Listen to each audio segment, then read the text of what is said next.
हाय, मेरा नाम प्रियंका है और मेरी उम्र 24 है। मैं बेंगलोर के एक आईटी कंपनी में काम करती हूँ।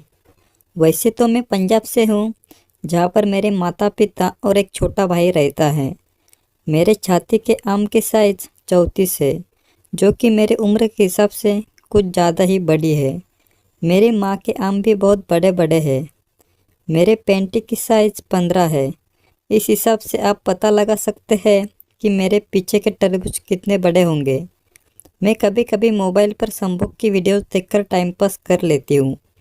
यह बात तब की है जब मैंने 15 दिन की छुट्टी ली थी और मैं पंजाब चली गई थी।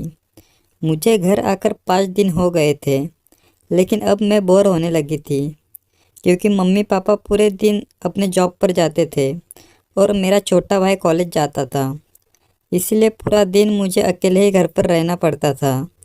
एक दिन मैंने अपनी पैंटी धोकर सूखने के लिए बालकनी पर डाल दी थी और मैं टीवी पर संभोग की वीडियोस देख रही थी। वीडियोस देखते देखते मैंने टीवी का रिमोट अपनी हुत में घिसना चालू कर दिया था, लेकिन तभी अचानक कोई दरवाजे की बेल बजाता है।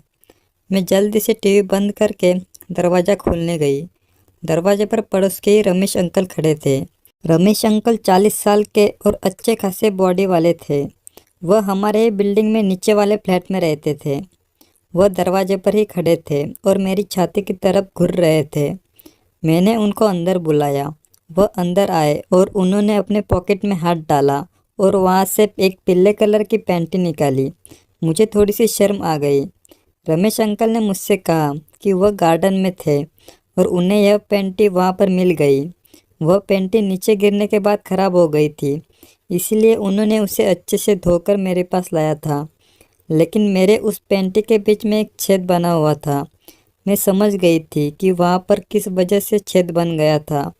फिर अंकल मुझसे कहते हैं कि पैंटी की साइज़ देखकर लगता है कि तुम अब जवान हो गई हो।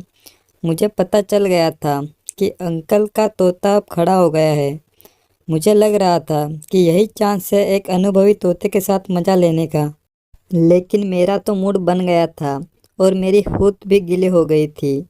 मैंने पैंटी नहीं पहनी थी, इसलिए मेरी पैंट भी गीली हो गई थी।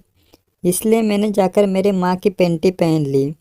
मैं जब बाहर आई, उन्होंने दरवाजे को अंदर से लॉक भी कर लिया था। मेरा तो मूड बन गया था और मुझसे अब कंट्रोल भी नहीं हो रहा था। अंकल का तोता भी एकदम बड़ा हो गया था, इसलिए मैं दौड़कर उनके पास गई। वह मुझसे बोलने लगे कि तुम अंदर से बहुत गर्म हो, और थोड़ी देर में वह अपना तोता मेरे शरीर में आगे पीछे करने लगे। मुझे यह सब बहुत ही अच्छा लग रहा था। ऐसा लग रहा था जैसे मैं हवा में उड़ रही हूँ। उस दिन के बाद से जब भी मैं अकेली होती हूँ तो अंकल हमेशा मेरे साथ यह सब करने लगे और मुझे भी बहुत मज़ा आने लगा। अगर आपको ऐसी कहानियाँ सुननी है तो आप हमारे चैनल को सब्सक्राइब भी कर सकते हैं। Thank you.